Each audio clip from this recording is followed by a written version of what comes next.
abonnez-vous. Métropalanti 2022, sujet 1, exercice A, la physique du jonglage. C'est parti. L'art du jonglage est la plus ancienne des disciplines de cirque connues. Son origine remonte à l'Égypte ancienne. Le but de cet exercice est d'étudier le mouvement d'une balle lors d'une démonstration filmée. On étudie dans le référentiel terrestre supposé galiléen le mouvement d'une balle de jonglage de masse petit m et de centre de masse c. On a la donnée, intensité de pesanteur, G égale 9,81 m/s-2.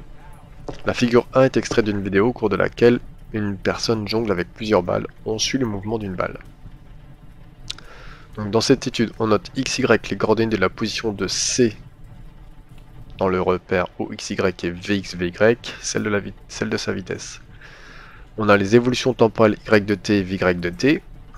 À la date t égale 0, la balle située à l'origine du repère quitte pour la première fois la main de jongleur avec une vitesse initiale V0.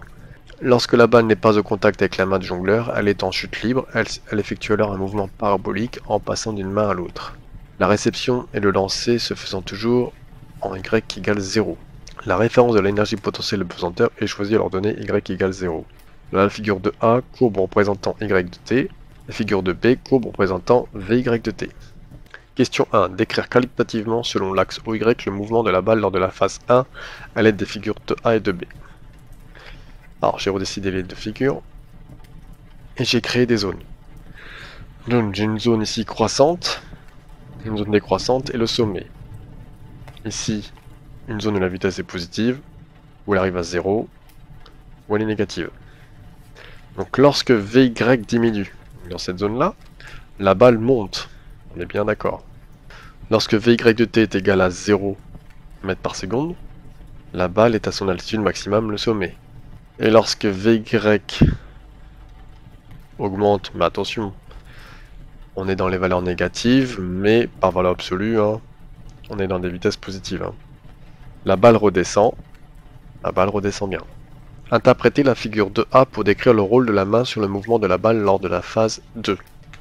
Donc en phase 2, j'ai refait le dessin, de 0,78 secondes à 1,1 seconde. J'ai refait 3 zones, une zone orange, une zone rose et une zone bleue. Dans la zone rose, la main rattrape la balle en amortissant la chute, d'où Y diminue. Arrivé au point le plus bas, au minimum de la courbe, la force de la balle et la force de la main se compensent. Donc on arrive au minimum. Et enfin dans la zone orange, la force de la main renvoie la balle pour arriver à Y égale 0, où la balle quittera la main. Question 3. Justifier à l'aide de la deuxième loi Newton, dans le cadre du modèle de la chute libre, que la valeur de la composante Vx de la vitesse est constante et égale à la vitesse initiale V0x, lorsque la balle n'est plus en contact avec la main du jongleur. Donc le système étudié, c'est la balle, le référentiel terrestre supposé galiléen, bilan des forces, on a le poids, puisqu'on est en chute libre. Donc d'après la deuxième loi Newton, la somme des forces extérieures est égale à ma. Ici, les forces extérieures sont le poids, qui est égal à ma, et la formule du poids, mg, est égale à ma. On simplifie les m, donc j'ai vecteur g qui est égal à vecteur a. Coordonnées de l'accélération, donc en ax j'aurai 0, et en ay j'aurai moins g. L'accélération, on se souvient que c'est la dérivée de la vitesse par rapport au temps. Donc la vitesse sera égale à vx, la primitive de 0 c'est une constante 1, la primitive de moins g, je vais avoir moins gt plus c2, ma constante 2. Donc à t égale 0, les coordonnées du vecteur initial vx0 est égal à v0x qui sera égal à la constante 1, vy0 sera égal à v0y qui sera à la constante 2. Donc vx sera égal à v0, puisque vx est ma constante 1 et constante 1 on a trouvé v0x à t égale 0. Exprimer l'énergie mécanique initiale EM0 de la balle en fonction de sa masse petit m et des composantes V0x et V0y de la vitesse initiale dans les référentiels terrestres. Donc je rappelle que la formule de l'énergie mécanique est égale à l'énergie cinétique plus énergie potentielle. Donc ici on est au point à l'origine. À l'origine on sait que Y0 est égal à 0, donc on n'a pas d'énergie de potentiel de pesanteur. Donc EM0 est égal à EC0. La formule de EM0 sera égal du coup à 1,5 de V0 au carré, puisque l'énergie cinétique c'est 1,5 de mv carré. V0, alors, V0, hein, la norme de vecteur V0 est égale à V0, qui est égale à la racine carrée de V0x au carré plus V0y au carré. C'est la norme des vecteurs, hein, comme en mathématiques. Donc je peux remplacer le V0 par ma racine carrée. Comme j'étais au carré, le carré annule la racine. Je me retrouve avec EM0 qui est égal à 1,5 facteur de V0x au carré plus V0y au carré. Je mets les unités. Énergie mécanique en joules, les masses en kilos, les vitesses en mètres par seconde.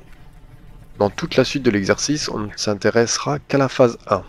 Question 5. À l'aide d'un raisonnement énergétique appliqué lors de la phase 1, établir que l'expression de l'altitude maximale grand H atteinte par la balle s'écrit grand H égale à V0y au carré sur 2G.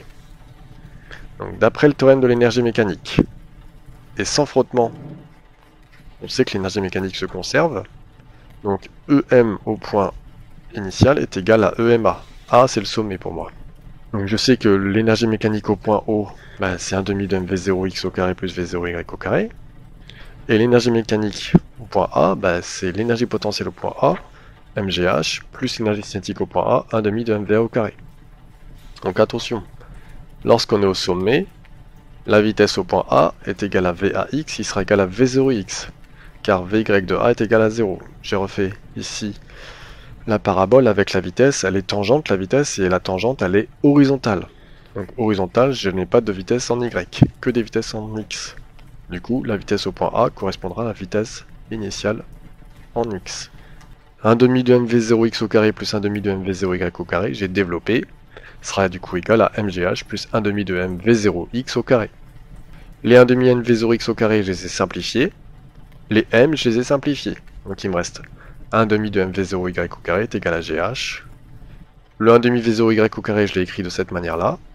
Et ensuite, le g, je l'ai passé multiplication par g devient une division, donc il va rejoindre le dénominateur 2 pour avoir 2g.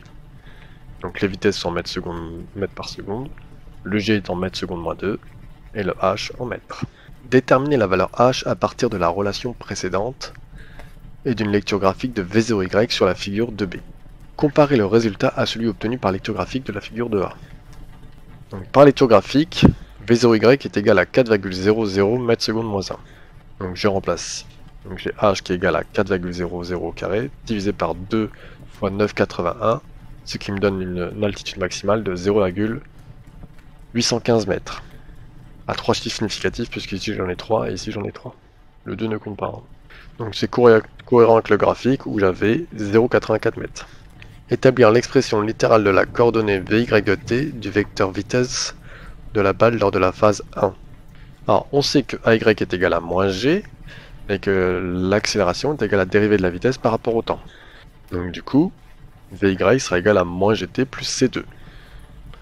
Pour trouver c2, c'est égal à v0y, d'après les conditions initiales. Je rappelle ici que le vecteur v0, il y a une composante en x et une composante en y. Donc, Vy de t sera égal à moins gt plus v0y. Évaluer l'intensité de la pesanteur g à l'aide de la figure de B lors de la phase 1 et commenter. Alors, je sais que le coefficient directeur d'une droite, c'est la dérivée des ordonnées sur les abscisses. Donc ici, les ordonnées, c'est la vitesse, et les abscisses, le temps. Donc la vitesse, c'est en mètres par seconde, le temps en secondes, donc je vais avoir une accélération en mètres secondes moins 2. Alors j'ai pris deux points, le point A et le point B, le point B et le point C. Le point B, c'est celui à l'origine de 0,4, et le point C, c'est celui qui est au sommet, au minimum, 0,78 moins 3,88. Donc on fait YC moins YB sur XB sur XC moins XB. Et on calcule, et on trouve une accélération de moins 10 mètres seconde moins 2. Donc quand mon accélération est égale à moins G, G sera égal à 10 mètres seconde moins 2. Je fais un petit écart relatif, et on trouve 1,9% d'erreur, en dessous de 5%, on valide.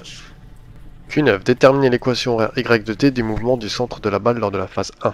Donc on sait que Vy de t est égal à moins gt plus v0y. Vy égale à d de y sur dt. Donc y de t égale à moins gt carré sur 2. Donc la primitive de moins gt, c'est moins gt carré sur 2. Alors on fait fois t. Et si j'ai une puissance, je divise par la puissance. plus V0Y fois T plus C3. Je trouve C3, A égale 0, Y0 égale C3, qui est égal à 0 mètres. Donc Y de T sera égal à moins GT carré sur 2 plus V0Y fois T.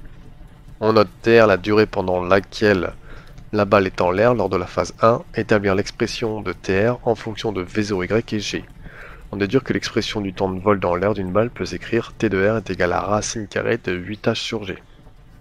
Donc le temps de vol c'était R, il faut résoudre Y de T égale à 0. Moins GT carré sur 2 plus V0Y de T fois T égale 0. Donc je vais factoriser par T puisque c'est facteur commun. Donc T facteur de moins GT sur 2 plus V0Y égale à 0. Nous sommes sous la forme d'une équation produit, donc GT égale 0 ou moins GT sur 2 plus V0Y égale à 0. Donc le V0Y le passe à droite, ça devient moins V0Y. Je supprime les moins. Ensuite la division par 2 devient 2 fois V0Y. Et mon fois G devient divisé par G, donc T est égal à 2 fois V0Y sur G. Donc TR est égal à 2 fois V0Y sur G. Donc on sait que H est égal à V0Y au carré sur 2G. Je vais extraire V0Y de la formule. Donc le division par 2G devient fois 2G. Pour tirer le carré, j'applique la racine carrée. Ensuite, je vais remplacer V0Y par mon expression. Donc j'ai TR qui sera égal à 2 fois racine de H fois 2G sur G. Et ensuite, je vais tout rentrer dans la racine. Donc le 2 va devenir 4. Et le G va devenir G carré. Bien sûr, n'oublie pas la barre de division. Donc 4 fois 2, 8. HG divisé par G carré. Je simplifie un G en haut et en bas. Donc j'ai bien racine carrée de 8H sur grand G. Racine carrée de 8H sur G. Calculer la valeur de TR en utilisant la valeur de H obtenue par lecture graphique de la figure 2A. Donc TR est égal à racine carrée de 8 fois 0,84 sur 9,81. Je trouve un temps de vol égal à 0,83 secondes. Je fais un écart relatif et je trouve 6,4%. 6,4% supérieur à 5%, donc il y a un problème. Donc c'est sans doute que les frottements ne sont pas négligeables. Et en plus, il peut y avoir des erreurs de lecture sur les graphiques.